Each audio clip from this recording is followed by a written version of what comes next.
Hey, Missouri 4-H volunteers. Welcome to another episode of Volunteer Vibe. I'm Stephen Krause, coming to you from the 4-H Center for Youth Development at Mizzou.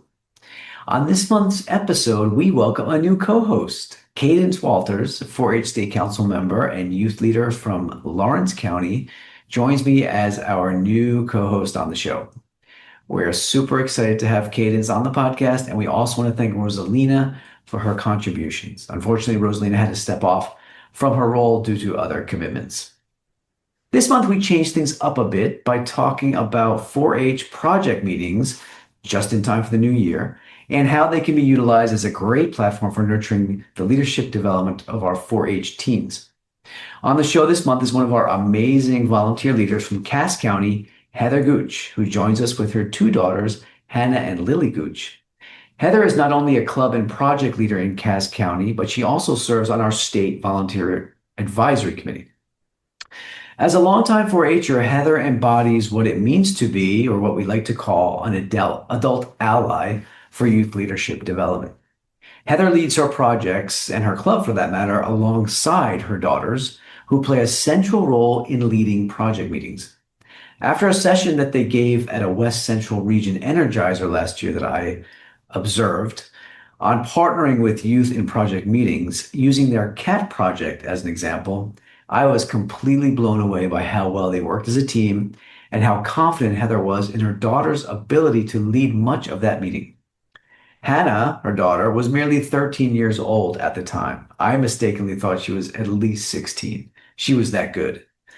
So this month, we conversed with Hannah and her daughters about their approach and their experiences in nurturing leadership, and how they use things like constructive failure, preparation, and trust to give 4-H teens a solid foundation for being successful and engaged in 4-H and beyond. So sit back, relax, and enjoy another episode of Volunteer Vibe. Okay. Can you guys tell me a little bit about how the idea of you leading projects together started, like how you came up with that idea? Yeah, so having junior project leaders is part of one of the options that's offered within 4-H. And so I try to coordinate and build my younger kids or my kids that have been in the project for a while into leadership skills. So by doing that, one thing that we ask members in our project is when we have our first project meeting, we ask all the members, what are their goals? What would they like to do for the year?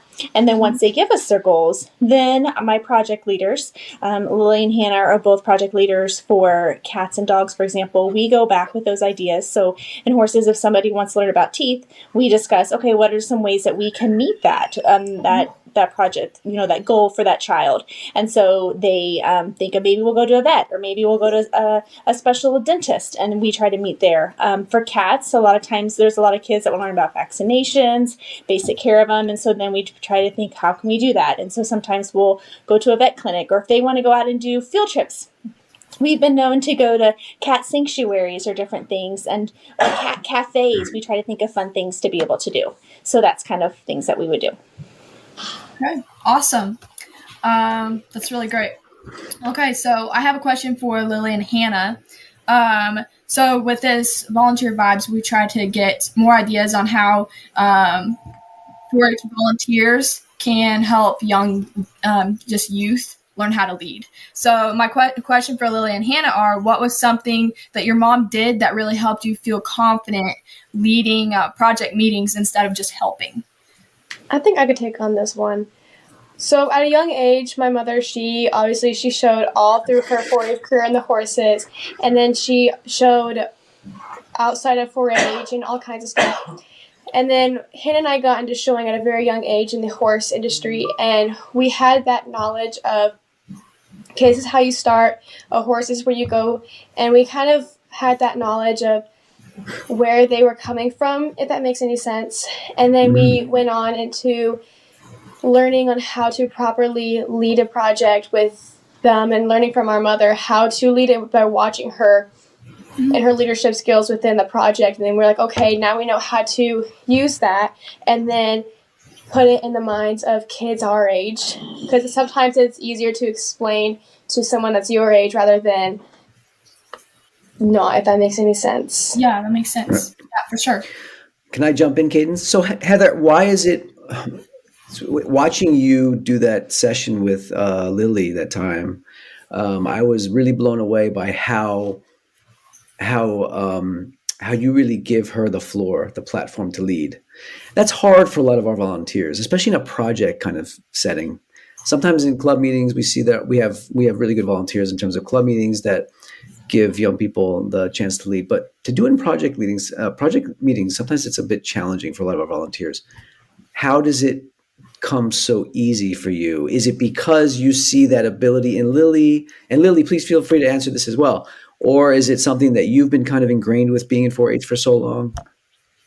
Yeah, so that was, which is, thank you, Susan. That was Hannah that was there that did it that day. Oh, I'm sorry. Oh, I'm It's confused. okay. No, I you're thought it was totally Lily. fine. Okay. They get Sorry, mixed sorry. up all the time. It's totally fine. Yes, yes, I do think it's because of me being in 4-H and having great leaders that I was able to watch build the youth. And I know how important it is to watch youth succeed, but also fail, Mm, because we yeah. learn from our failures. And so, that you make sure that they're comfortable. That's why you make sure the kids are comfortable prior to being junior leaders. I think it's really important in that.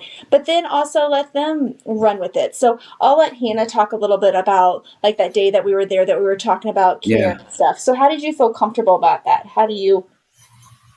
I would say it's definitely a topic that I'm very comfortable about. So it's just like almost natural to me for me to talk about it. So just it was super easy just to talk about. Like I don't know how to explain it, but it was just I just felt comfortable. And I have a lot of public speaking like experiences before, so for me Mm, basically came natural. And definitely like my mom helped as far as like preparing me and all that sort of stuff. So it came pretty natural to me, but I know not everybody's the same. And I think yeah. another thing I do a lot with my youth that I found, even my officers in my club meetings, is if you can give them tools that they can use. So, meaning like for her, when she did it, she had her cat, so she felt comfortable with her cat. She had her Hmm. flashlight. She knew she was to take that flashlight and shine it in the cat's eyes to show the kids how the pupils change. She knew she Right. had a thermometer. We didn't use the thermometer, but we talked about how to. She knew the stethoscope, that she has done it before. She's listened and she's done it. So having those simple tools, which sounds kind of silly, but I think it makes them feel Yeah. comfortable because they know what they're going to use. It's right there in front of them. So Yep. kind of making, I feel like if you have tools for them to touch and to use, it helps it. Just like with parliamentary procedures, that Parley Pro, where you have the cereal and the kids learn, or the Chex Mix, what to put in. Yeah. Again, they can get up and talk about it, but they have those right there in front of them so they can talk about parliamentary procedure. They know it. These kids know. We're so blessed in 4-H. These kids know the knowledge. We just have to encourage them to speak about it and to talk about it, feel comfortable. And I think that's one thing that I have learned is if I can give them things to touch or feel or to look at, then they're able to talk about it and feel comfortable. Right. And just that leap of faith you give them, or you gave, Hannah, sorry, not Lily, Hannah. It's okay. That was really amazing to see. So, okay, Cadence, back to you. Okay, that was really great insight. I love that. Okay, I have another question for Lily and Hannah. So what have you guys learned, and how has leading alongside your mom helped you both grow as leaders? It's definitely taught me a whole bunch of leadership and communication skills.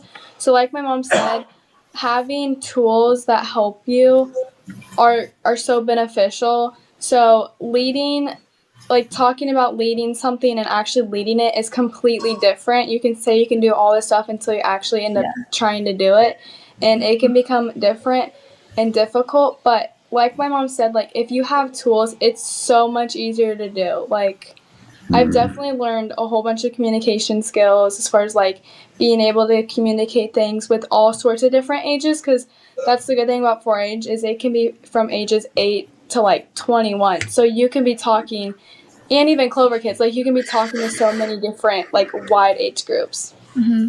Yeah, that's a great point. Go ahead, Lily. Sorry.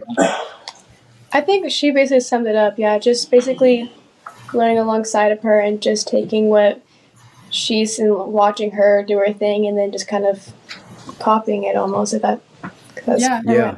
So kind of having somebody that you can build off of, having somebody that does things before you, so you can look up to that. Yeah. So I love she's that. modeling it for you.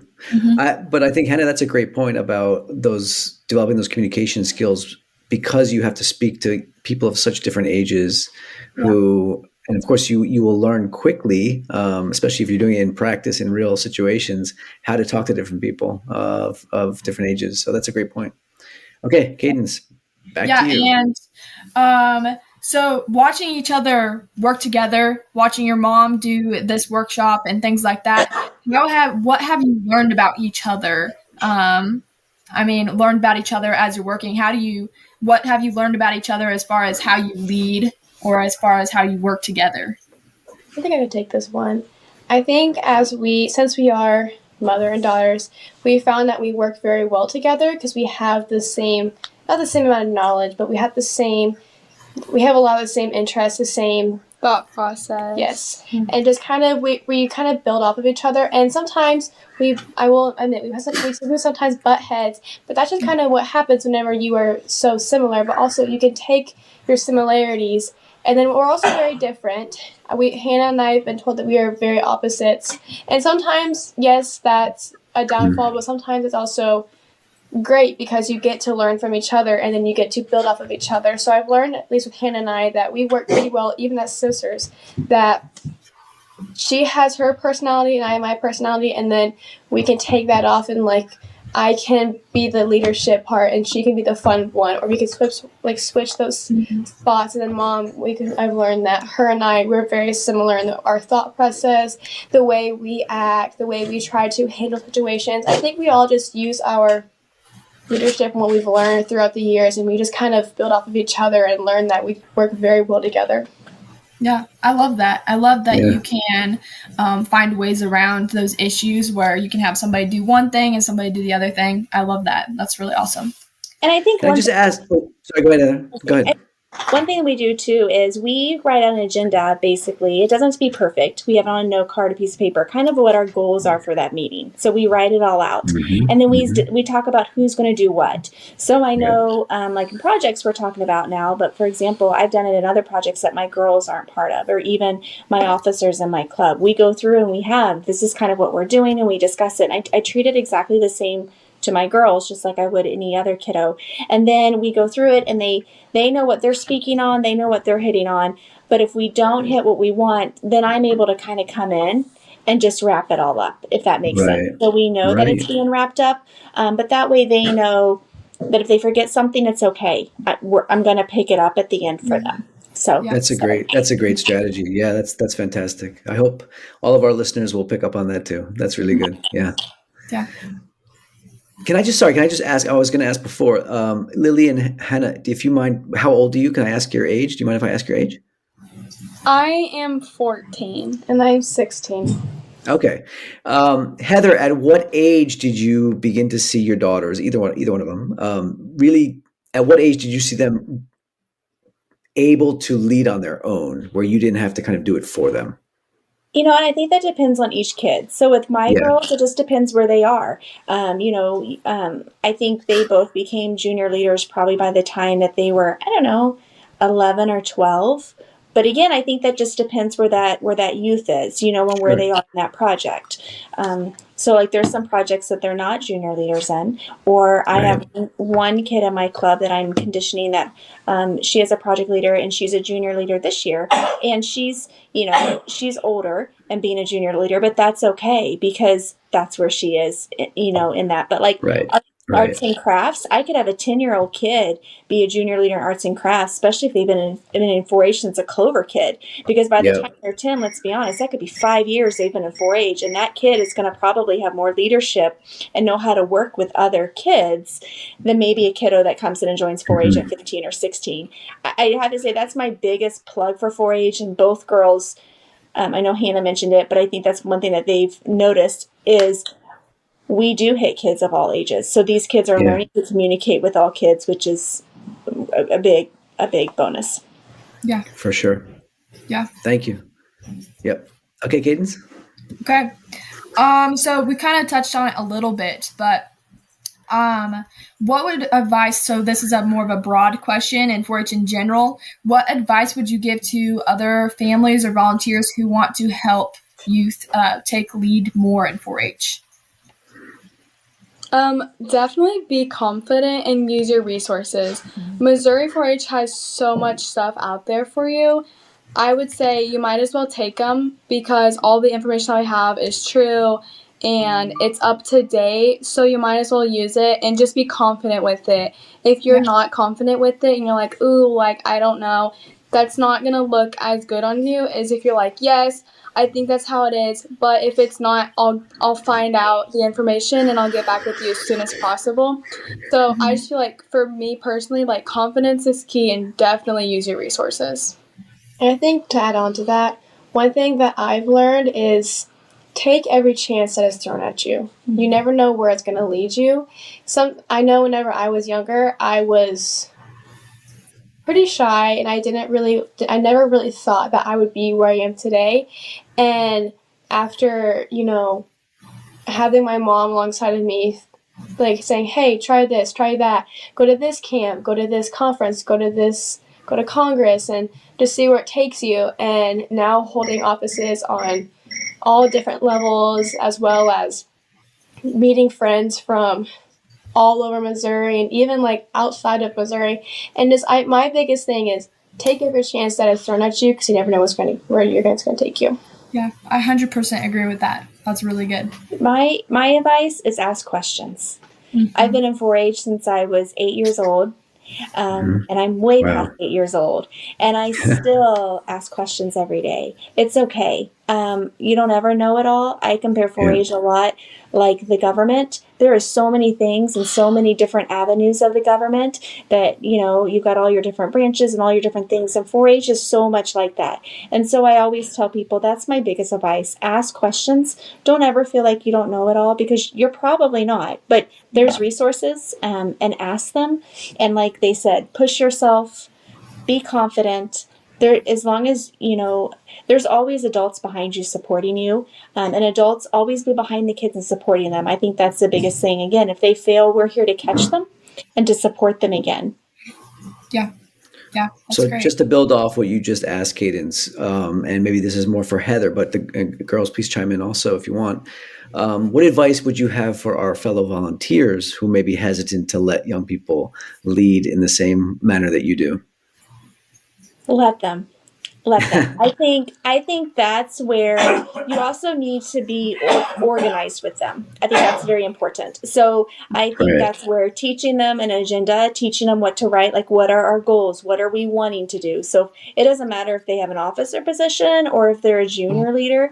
I think we need to teach them to be successful. Okay, what are our plans? And so, if they want to do something, great. What are your plans with that? Now let's sit down and take time to write it out. And so they have it wrote out. They know what they're wanting to do. Okay, now how are we going to accomplish these? Let them decide that. Not that you can't give input, but let them decide it. And sometimes you have to sit back and let them fail. But other times you can also support them if you're afraid that it will crush them if they fail. Be like, you know what? I would really encourage maybe trying this because I think this might work. And then be there to let them do it and then practice it. The girls, a lot of times, my officers do before a meeting, especially if I have a new president or a new reporter, we go over it. We run through the agenda. They tell it to me just like they would in a meeting. Both these girls, before we go through a project meeting, they have to tell me what they're going to say or what they're going to do. And I think that also builds them and makes them successful. But let the kids do it. It's hard. I know sometimes it's easier as an adult just to get in there because we know it's going to be faster. Yeah. I think one thing that I struggle with is I hear from a lot of adults, it takes so much longer. And it does. My 4-H meetings do take longer. My club meetings take longer when the kids run it. But we are ran by youth, and that is the organization we're supposed to be ran by. So we need to give them grace, and we need to let them do it so that way they can be successful adults to run smoother and faster. Not that they can't run fast, but when they're just learning, that's okay. We don't want them to feel unequipped. Right. And look at the results. Look at these amazing women we have on screen here. Heather, one more question about, you mentioned several times about failure. And a lot of people are very uncomfortable with failure, right? Even in a 4-H kind of club setting or a 4-H setting. How do you how do you deal with failure in terms of your interactions with the young people, with the kids? Yeah, so I think failures are on all aspects. Failure can be as much as they didn't get an office, when they ran for an office within the club. And so I always go up and I encourage them afterwards and tell them, I'm so proud of you. You did so good. And I might even send them a message afterwards or even to their parents. Failure can be they get up and they mess up a speech. For example, I will call Lily out. Lily went to an awards banquet and she read from the script and she read the wrong county because it wasn't our county and she wasn't used to it. And I could see the look on her face, but I said, that's okay. That's okay. It happens. It's okay. And so we just learn from them and we just go through them. Just like if you go into the show pen and you do something wrong, and that's okay because I guarantee you're not going to do that again. That's how we learn and that's how we build. And that's what I teach the kids is failure is how we build. Now, if you intentionally fail, that's completely a different topic. But Sure. if you accidentally fail, that's okay. Just like I encourage all my kids to run for all the different things, the state offices, to run for, legislative academy, to run for all these different things, because what's it going to hurt you? I mean, besides you and the people that write the recommendation letters in your family, nobody's really sitting there and really, like you're running for it. Even the office, if you don't get at your club, it's okay. You're still learning and stepping out. And you're still growing. So I encourage all kids to do it. Right. Yeah. 4-H should be a safe space for young people to fail. That's exactly what it's meant to be. So yeah, that's really it. I love that. Kind of building on what you said earlier, what are some challenges in letting youth lead? Like, what are some challenges? I know you said sometimes it takes longer. What are some other challenges that you typically would see? I think some wrong information can be given, and that has happened as well. And so as far as like when wrong information is given, you just sometimes may circle back around and say, hey, I just want to clarify. I think, maybe there was a misunderstanding, or just to clarify that this is where this information is found. Just be delicate in how you do that.